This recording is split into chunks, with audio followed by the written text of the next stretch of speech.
What I'm about to tell you is what I find myself thinking about the most in terms of failures. What I find myself thinking about the most is that I didn't prioritize my coworkers' well-being over business performance all the time. The leaders that I work with sometimes have a very difficult time admitting they don't know something. And that goes back to the legacy of their education, because we were punished when we didn't get something right. We were rewarded for getting something right and punished for getting something wrong. The ones that fail to launch, I would say there's sort of a couple of different vectors of that. One is that, and I would say the most common one is not a failure to execute on product or a failure to sell, but it's that the founders themselves don't have a high fidelity feedback loop between what customers say they want and what they go and build. That either the founder is imagining things that the world might want and building them in anticipation and then being disappointed when they aren't actually what the customer wants. Welcome to this episode of What If with Leslie Grandy. Coping with, accepting, and rebounding from failure is something most, if not all, successful creative leaders have learned to do. Since our days in school, we've been trained to see failure as evidence of inadequacy. And because there are many flavors of failure, it's easy to spot.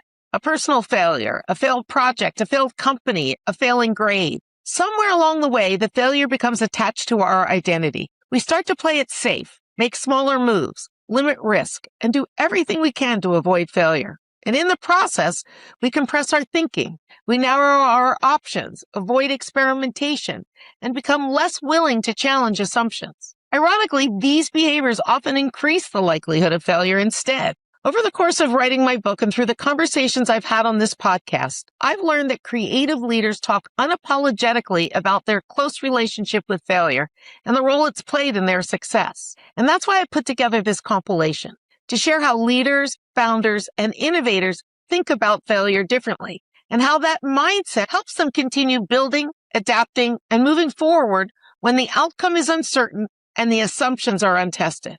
I've interviewed a lot of leaders, and the leaders whose conversations we revisit in this episode all share this common belief that you need to own and interrogate failure for it to propel success. Most people are trained to reframe it, rebrand it, turn it into a growth story, and move on quickly. In this episode, you'll hear how an investor, executive coach, entrepreneurs, and corporate executives continue to own and understand their failures because of the important lessons they taught. We kick off with Kelly Smith, a former executive at public companies like MGM Resorts, Starbucks, and Haggerty, and who is now an investor and advisor to startups. Most people think failure becomes easier as you become more successful, but for leaders building new products, new companies, and new markets, the stakes actually get higher. So we discuss what happens when failure isn't personal rejection anymore, but part of the innovation process itself. Failure is actually kind of an interesting word. For example, what if we just take a minute and say, hold on a second, what does it mean exactly? I mean, what's the definition of this word? Because sometimes people conflate it with things didn't turn out the way I expected, right? But what's the technical definition of the word? The technical definition of the word goes all the way back to the days of practically when we can track humans. And it had a literal definition, which was physical, to stumble or trip.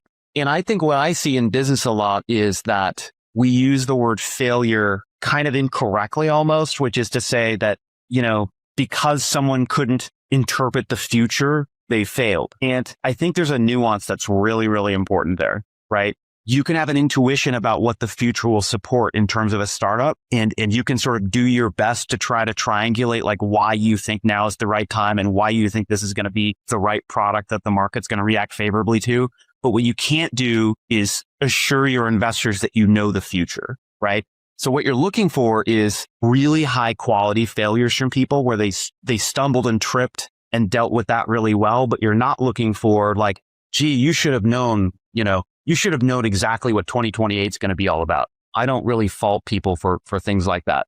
The failures that stand out to me are ones where I literally knew better. I didn't listen to my intuition. I did it anyway. Right? I didn't need to look into the future. It was something about that moment in time. I knew that I shouldn't have done that. Those failures really bother me. What I'm about to tell you is what I find myself thinking about the most in terms of failures. What I find myself thinking about the most is that I didn't prioritize my coworkers' well-being over business performance all the time. To me, that's a failure that really bothers me. And it didn't require that I knew what was going to happen in the future. There are many situations where I'd go back in time and I'd say, wow, if you could have had both business success and maintained your relationship with this person, had you just, taken a deep breath, or had you just sort of looked at the big picture, or had you remembered what you always tell yourself, which is, this is a finite life we all have, right? Imaging personal relationships over business pursuits is just the stupidest thing. Those are the ones that really weigh on me, kind of even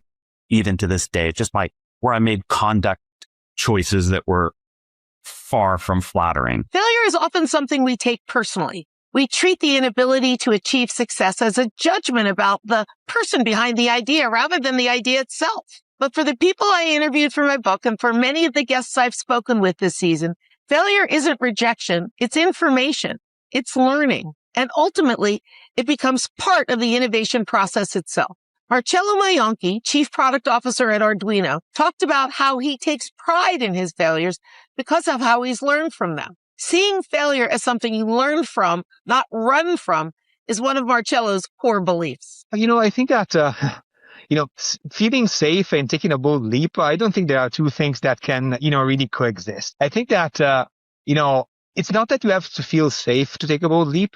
You need to be comfortable with, the fact that you can fail because you're doing something that has done before. And I think that as a leader, as an organization, is, you make people feel safe by simply account for failure in what you do. And just, knowing that if you want to innovate, it might go wrong. It's part of the game. And it's absolutely fine. Of course, as long as, there are two important caveats to this. First, you left no stones unturned, and you don't fail twice because of the same reason. So you learn from your failure. Once you do those two things, I think that failure is just, part of the game. It's accepted. And actually, as a matter of fact, I like to say that I am what I am mostly because of the failures that I have, because I learned way more from those than from the successes. Well, in a way, I think that for example, I had this kind of, very odd, opportunity in my career, which is the fact that, for three different instances, in three different companies, I got to run the same type of product, right? It was, in a startup, Microsoft, and Arduino. Three different companies at three different stages, but early stage startup, big, hyperscaler of the cloud, and, mid-size scale-ups. So, and, what I learned there through failure is that if you're building the same product for the same market, depending on the company you are in and the type of goals that you're setting for the type of company that you are, the type of product that you build is different. And as a result, you always need to take in account all the different conditions that are building up your, I would say, off conditions. In a nutshell, failure as a product, builder, right, is usually lack of product market fit. This, I would say, that accounts for, 90% of my job-related failures, right? As I guess, the vast majority of failures of product managers out there. The realization, was that becoming aware that the lack of product market fit was not necessarily caused by either the market or the product, but the market, the product, and the stage of the company. Kelly Breslin Wright shared that she sold books door to door during the summers in college. And she literally had the door slammed in her face more than once. She got many more no's than yeses, and instead of discouraging her, those moments strengthened her resilience and pushed her even harder toward achieving her goals. Kelly maintains that how people handle dealing with uncertainty or change or unexpected events informs how well they will rebound from failure. And that is not just true for sales folks like Kelly's band. It's insight that applies to almost any role. When you don't allow yourself to see the rejection as failure, you're better positioned to use the learning as fuel to achieve success. You're listening to What If with Leslie Grandy. If you want to activate your imagination and build your creative muscles, I've put together some free resources, including webinars, downloadable content, bonus book content, and even a GPT to help you achieve your goals. Access these free tools to start asking what if today at lesliegrandy.com/resources. How are we going to build the muscle for resiliency, adaptability, being able to know how to deal with failure, where there is relatively low tolerance for failure in school or in the workplace? How do people actually just handle dealing with uncertainty or change or unexpected events? It comes back again to that muscle of dealing with change, flexibility, adaptability, risk taking, and being able to deal with failure. I think it is pretty well known that oftentimes biggest learnings come from your biggest mistakes or your biggest failures. People intellectually know that. Doesn't mean that they want to go through the failures. But if you're trying to become like a more well-rounded executive or leader or business person, or even in your job, and you're only going to have successes, then you're not going to actually get all of that learning. One contrarian way of thinking about it is if you had a company that are filled with people that have been successful 100% of the time, and none of them have the muscle or experience to work through failure or change. Well, let's separate those. Through failure, or they don't have the resiliency to be able to navigate when times go tough. Like most people aren't going to want those to lead the company, because any company is going to run into fits and starts. You're going to have challenges. I mean, there's no one that's built a company without lots of roller coaster ups and downs. And you need to have people that know how to handle and navigate through those hard times. You need to have people who are willing and able to take risks, because that's how you're going to have disruptive transformational change. And you also need to have people who can manage other people in a way where when the going gets tough, or when people have a challenge or people fall down, to get people back up. Because it's just not realistic that everything's going to go right all of the time. Failing to know all the answers as a leader is only a failure when you believe you should know everything. Likewise, if you believe that getting something wrong is worthy of punishment, you squash employees' willingness to take even intelligent risks and experiment. Like Kelly, Chuck Garcia, who's an executive coach and who built a career years ago as a Wall Street executive, believes that leaders who seek perfection, whether for themselves or for their teams, are pursuing the wrong goal. The leaders that I work with sometimes have a very difficult time admitting they don't know something. And that goes back to the legacy of their education, because we were punished when we didn't get something right. We were rewarded for getting something right and punished for getting something wrong. So here's the crazy thing. That vulnerability they feel is a weakness, but it gets them into a whole lot of trouble when they're not vulnerable. So it starts with the admission, because all of us are capable of doing anything, but we can't. Everything. Just the admission of not knowing what you don't know is a beautiful thing, because it keeps you from causing any further self-inflicted harm. This is where they get into trouble. And sometimes just the simple admission, I don't know, but I'll find out where. Such a simple thing, but some people have a very difficult time, especially the control freaks. They have a hard time letting go and accepting the fact that they're not perfect. Normalizing failure can feel dangerous to some leaders. They worry it lowers standards or undermines the pursuit of high performance. But that logic breaks down in dynamic environments where change is constant and ambiguity is everywhere. Because if uncertainty, experimentation, and possible failure are unavoidable, then the real differentiator isn't avoiding failure altogether. It's developing the mindset to move toward uncertainty while everyone else waits for proof. Sean Atkins is the CEO of Darman Studios. After a successful career in digital media, he suggests the risk of failure is an integral part of building a disruptive business and working in emerging markets. I'd rather be with a great team that failed than a mediocre team that succeeded, because it's just from a human experience, it's like struggle with people and getting to the other side with your differences and your pains is a better experience in my, right? Better learning for me, better growth for me as a leader. Those are sort of, you and I know, having pretty long experience, those are hard to come by, right? Like I tell people, it's like, there's not actually a correlation to my happiness and my success, right? There's like teams I've had where we didn't succeed. I love them. Like I'd go through glass for them tomorrow. There's teams where we had success and we don't really talk to each other. So those aren't necessarily the same thing. I think the other thing is, because I have done this enough times, I have built the political savvy to help teams who don't have the maturity of career that I have to navigate those things with a better chance of success. And even if it's a 2%, 3%, 4% marginal chance in those sort of failure rates, it's a big difference. And so And I had to learn this. People are still afraid to take risks, no matter how much you encourage them. I stood up on our all hands in December, and mostly what I talked about were things we did that did not work, hopefully to try and create an impression. Everybody's still here. By the way, here's what we learned. Learning from failure is different than just accepting it happened. And the people who have seen hundreds of ideas, founders, and companies succeed or collapse have learned that failure leaves patterns. And it raises more questions than answers. What if we'd made different assumptions? What if the outcome I thought represented success came with unexpected consequences? Investor Chris DeVore has seen his share of successes and failures, and over time he's become skilled at diagnosing whether an entrepreneur has the mindset to adjust to setbacks and feedback.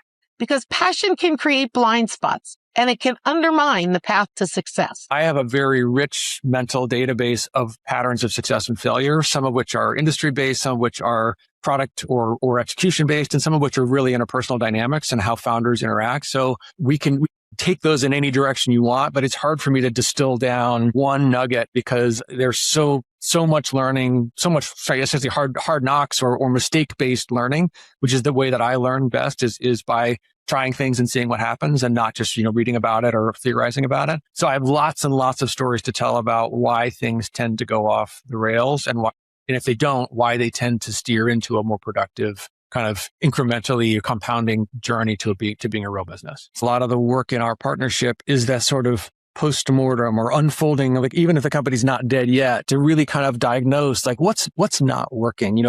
If you interact with a founder, which we often do every week or every 2 weeks on their journey, and you often ask the same set of questions, which is like, what's working, what's not working, how can we help, where are you stuck? You start listening for the same things over and over. And I think the ones that fail to launch, I would say there's sort of a couple of different vectors of that. One is that, and I would say the most common one is not a failure to execute on product or a failure to sell, but it's that the founders themselves don't have a high fidelity feedback loop between what customers say they want and what they go and build. That either the founder is imagining things that the world might want and building them in anticipation and then being disappointed when they aren't actually what the customer wants, or they build something that they think is what the customer wants. They give it to the customer and the customer says, oh, that's close, but it's not quite it. And they can't, it's the fidelity and speed with which you listen and learn and iterate that gets you to good. And something about that cycle is broken. And I would say more often than not, it's not the customer's fault. It's the founder or the founding team's fault.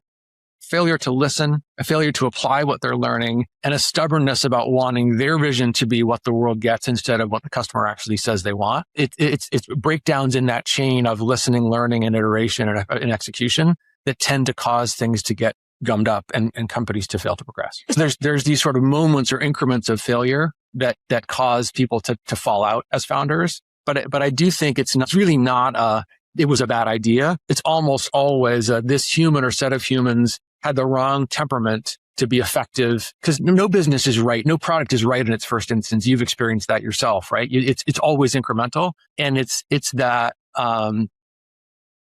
the failure to get it right, not in the first instance, but to build a mechanism to get it progressively righter on a short cycle. That's the thing that's really hard to do, because it does require this weird combination of skills and attributes that many people, even if they excel on one vector, they fall short on the others. This gets into the math of startups and venture economics, which is most startups fail for lots of reasons that are not about technology, whatever, competition, market dynamics, overcapitalization, assume failure. A very small number are going to make it. You're going to lose a lot of money on all the ones that don't work. The ones that work have to work at such a scale that you pay for all of the risk of the failed ones and generate enough return to justify the illiquidity and the risk capital that you've put to work. The most interesting thing about failure is how we respond to it.